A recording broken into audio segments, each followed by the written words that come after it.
just a few hours into a sunny Saturday morning in Albuquerque, June 2008. Catherine Pierce was in a police car, being taken home from the hospital, where her husband of 6 days, Scott, had just been pronounced dead. From the start, she'd been treated as a suspect in her husband's murder. Catherine's story was that a shadowy figure had broken into their home in the middle of the night and had then killed Scott, but for some reason spared Catherine's life.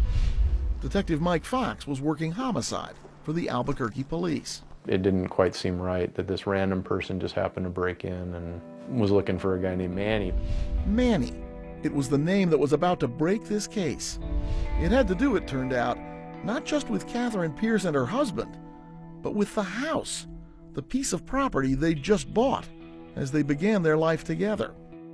The couple had moved in just a month before the murder, a month before that question asked by the intruder in the middle of the night about where to find Manny.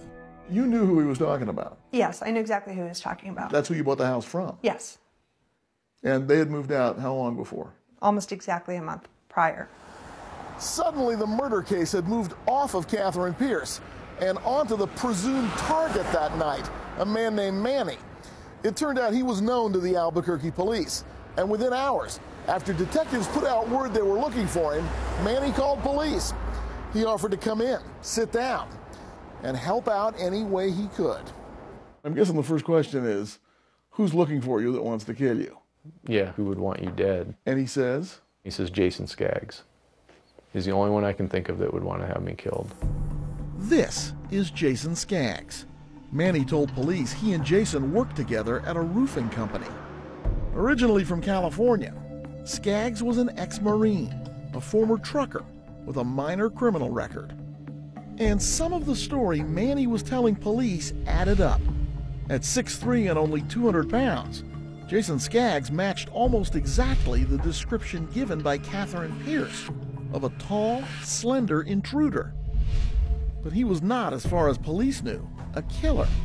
To detectives, a home invasion that ended in murder seemed to be outside Jason Skaggs' criminal skill set. If he was the guy in Catherine Pierce's house with the shotgun, he was a rookie. And that didn't really match up with the gloves and some of the other things that were kind of popping in our heads as somebody that might be more experienced at this. Detectives started tracking Skaggs' cell phone. The cell phone started pinging off of El Paso, Texas. That sounds like a guy on the run. Yeah, I thought, okay, is this guy just heading for Mexico? But it turned out El Paso was just the closest cell tower to Elephant Butte Lake, the campground where Jason Skaggs was spending the weekend with his wife. And not only did he say it, his employer backed him up. Even with what seemed an airtight alibi, detectives brought in Skaggs. Jason, do you mind stating your name and date of birth? My name is Jason Skaggs, 5/12/73. Skaggs stuck to his story of a weekend camping trip at the lake. But what Skaggs didn't know was that his wife had already been interviewed, and she told a completely different story of what they did and when. Detective Fox broke that news to Jason Skaggs. At that point, I could see that we had the right guy. How can you tell when you have the right guy? When a person's cooperating with you, they have a certain demeanor. And when you start to turn things on them and start to show that what they're telling you isn't the truth and that I know it, then you can see a change in the eyes. And so it just all starts to unravel. And you can tell, you can see that. Oh yeah, and it's probably the most exciting part of the homicide investigation is breaking a murderer with their own words. To detectives, it was looking more and more as if Jason Skaggs had been the man with the shotgun in Catherine Pierce's home. The woman in the house describes you. I have never broken into anyone's house. I have never shot anyone in my life.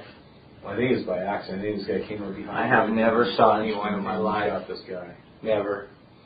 I have never shot a human being in my life, and I have not broken into anyone's home. We're going to solve this. And you'll find out it wasn't me. It wasn't me. I wasn't in their house. Police kept hammering away, and that's when Jason Skaggs changed his story. He said he wasn't the man in Catherine Pierce's home. And he wasn't the person who'd pulled the trigger on that shotgun and killed Scott. But he did know exactly who it was. When we come back, this case takes another hairpin turn. Just look at what police are about to find. A duffel bag, a gun, and gloves. Do these belong to the killer? Who was in the house that night? The plan is to kill him. When A Shot in the Dark continues.